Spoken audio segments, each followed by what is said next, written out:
Hello everybody and good morning. My name's Don Arleth and you're watching World News coming live to you from Warsaw. It is Polish Independence Day today, and of course, happy Independence Day, happy birthday Poland, and to all those who celebrate it. After 123 years of partition and foreign rule by Russia, Prussia, and Austria, Poland regained its independence on November 11th, 1918.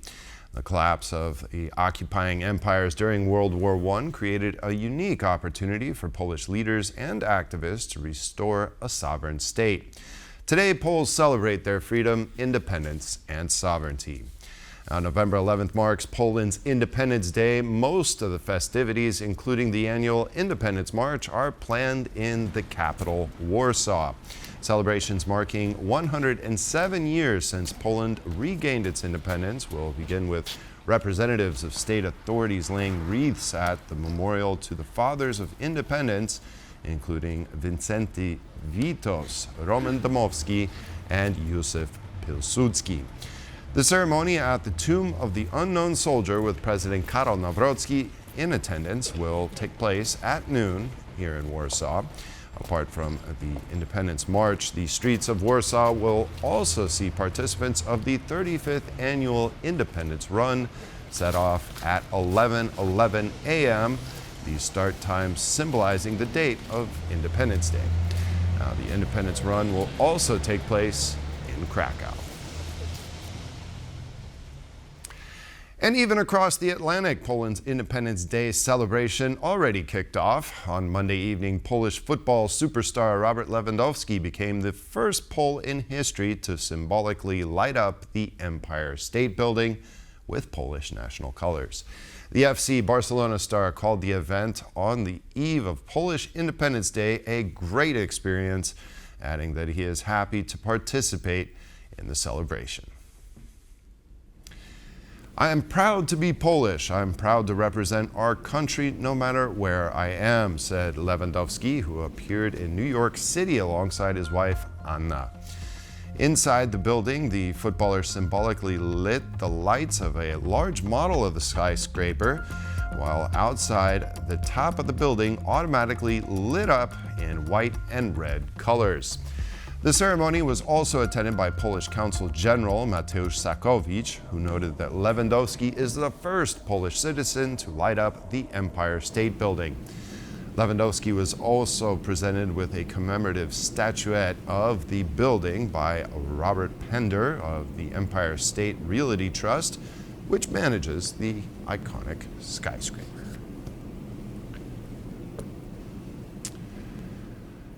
And of course, we will have coverage of the celebrations of Poland's Independence Day throughout the day today, so stay with us here on TVP World. Now let's move on to the modern day struggle to not be dominated by a foreign power, which brings us to Ukraine and its struggle against Russian occupation.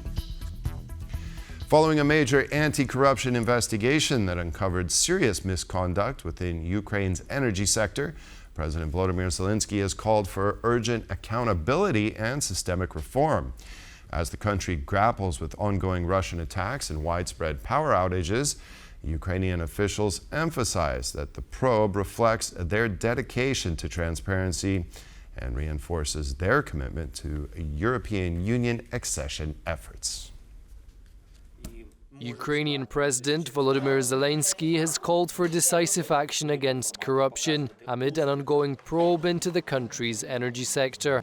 Energoatom provides Ukraine with the largest share of energy generation now. Transparency in the company is a priority. In energy, in every industry, everyone who built the schemes must receive a clear procedural answer. There must be sentences. The 15-month-long investigation carried out by Ukraine's anti-corruption watchdog revealed major irregularities regarding the country's nuclear giant. Among the currently identified members of the criminal organization are former advisor to the Minister of Energy, the Executive Director for Physical Protection and Security of Nuclear Power Operator Energoatom, a well-known businessman, and 4 individuals working in back offices. The investigation comes as Kyiv faces renewed pressure to reform and meet European Union standards on transparency and governance. But Ukraine's energy minister hopes the probe will instead showcase the country's progress toward accountability.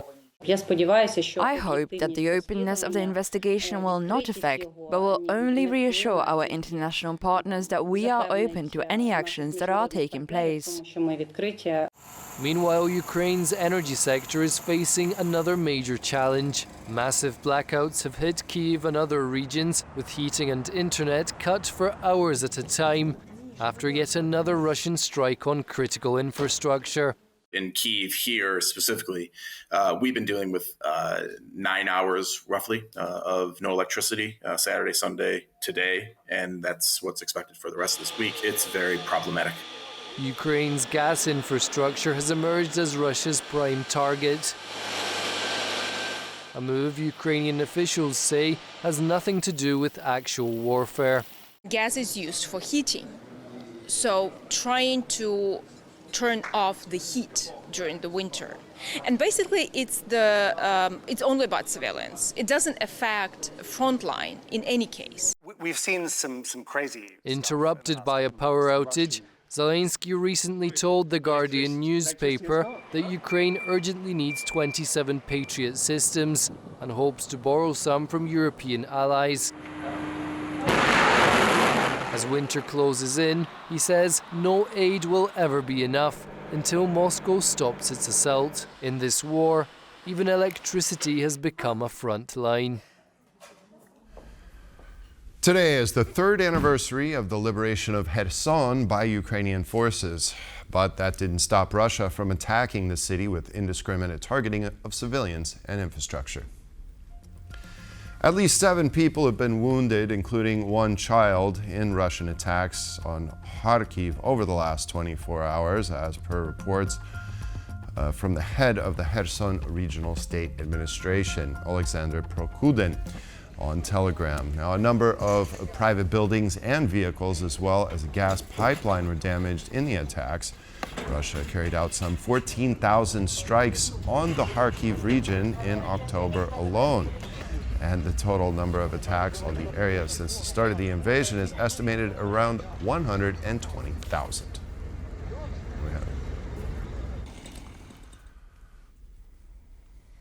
In an escalating border dispute with Belarus, Lithuanian trucks who are now stranded in Belarusian territory will be subject to a daily fee of 120 euro.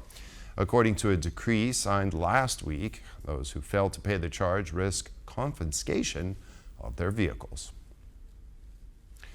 The Belarus Customs Committee told state-run news agency Belta that the trucks will be allowed to leave the parking facilities only after Vilnius fully resumes traffic across the Belarusian-Lithuanian border. Lithuania has closed vehicle border crossings with Belarus until November 30th, with the possibility of an extension. Vilnius authorities cited the decision as a measure to combat cigarette smuggling carried by weather balloons launched from Belarusian territory.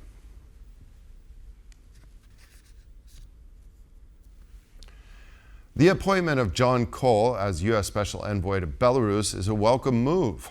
Franek Vyachorka, the chief advisor to exiled Belarusian opposition leader Svetlana Tsikhanouskaya, told TVP World.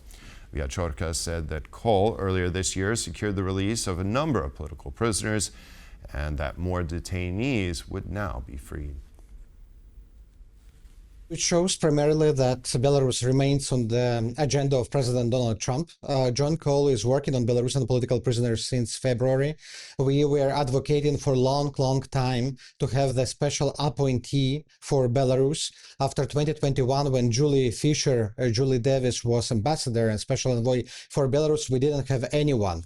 And right now there will be John Cole. And we worked with him thoroughly in last months to make sure people are being released. He works purely on humanitarian track. His goal is to negotiate with Lukashenko, and Lukashenko is a very tough negotiator. And I'm sure that John Cole will manage to release many political prisoners, including Andrzej Poczobut, Polish-Belarusian journalist. So this is the goal. We are happy with this appointment, and we are wishing him best luck. Amid growing concerns over European security and shifting global alliances, the European Union is taking steps to strengthen its intelligence coordination. The European Commission, led by Ursula von der Leyen, is advancing plans for a centralized intelligence unit to enhance European security. The European Commission, under President Ursula von der Leyen, has set in motion plans to create a new intelligence unit to better utilize data from national spy agencies. The unit will consist of officials from across the EU intelligence community, but some EU capitals may resist due to concerns over sharing of sensitive information, especially with the emergence of pro-Russian governments like Hungary. However, U.S. President Trump's suggestions that Washington could reduce its support to Europe and his temporary suspension of intelligence support to Ukraine this spring have spurred the EU to rethink its security capabilities. U.S. President Donald Trump said on Monday the United States is working with Switzerland to lower tariffs on Swiss goods without specifying what rate could be agreed upon. With Switzerland? Yeah. We're working on a deal to get their tariffs a little bit lower because... 15% is what we're thinking. No, I haven't said any number, but we're going to be working on something to help Switzerland along. We hit Switzerland very hard. We want Switzerland to remain successful, and, you know, we're a part of Switzerland in the sense that they've been a very good ally.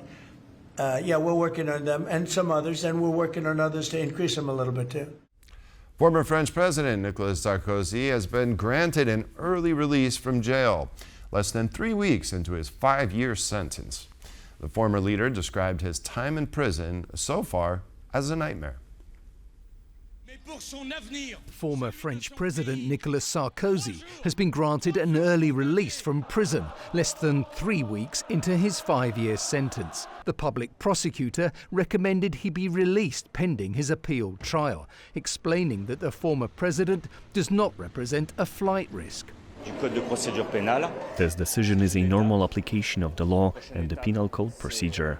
It's a step. The next step is the appeal, and now our work, for Nicolas Sarkozy and for us, is to prepare for this appeal. Sarkozy did not attend his release hearing in person, connecting instead via a link from his cell, and went home after being freed from prison. He later took to social media, thanking the public for their support and vowing to now focus on the appeal. The law has been applied. I will now prepare for the appeal.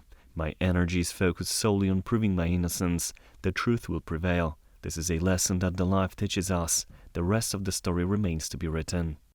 Although acquitted of charges of corruption and receiving illegal funds, Sarkozy was found guilty of conspiring to procure campaign funds from the late Libyan dictator Muammar Gaddafi. Sarkozy continues to deny any wrongdoing, describing himself as the victim of revenge. On Monday, at least 8 people were killed and 20 more injured after a car exploded near the historic Red Fort in Delhi. According to the Indian press, the country's security services are investigating the explosion under a stringent law designed to fight terrorism. However, there is no official confirmation yet on what caused the blast. The Delhi police commissioner told reporters that the incident took place around 7 p.m. local time. A small, slow-moving car carrying 3 people stopped at a red light before exploding and damaging nearby vehicles. The blast took place near a metro station in the vicinity of the Red Fort, one of Delhi's most important and popular landmarks. The fortress, dating back to the 17th century, is visited by thousands of tourists each day and is where Indian prime ministers deliver their Independence Day speeches each year. In response to the explosion, security has been increased in Delhi and the neighboring Uttar Pradesh province, which is home to the world-famous Taj Mahal. And that concludes this edition of World News. Thanks for joining us, and stay with us for more here on TVP World.